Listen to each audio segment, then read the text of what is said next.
This is going to be a take of the elevator at the Courtyard by Marriott in Gainesville, Florida.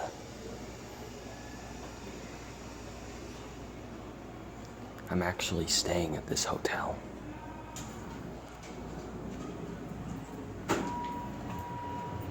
Number sticks out a little bit. Let's go 3. It's a Dover, Miami Impulse. For those who didn't know, Miami is the distributor of Dover in Florida.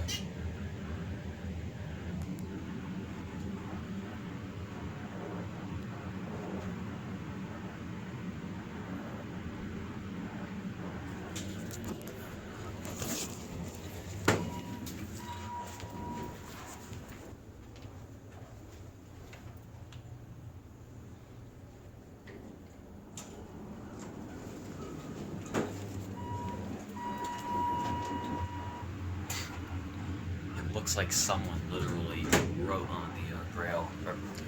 Okay, let's go 1. Looks like someone wrote on that with like a Sharpie or something. That's how they repainted it. Anyway, here's your cab view. I don't very much. You don't have to do this now because someone called the elevator. Either that or just park somewhere.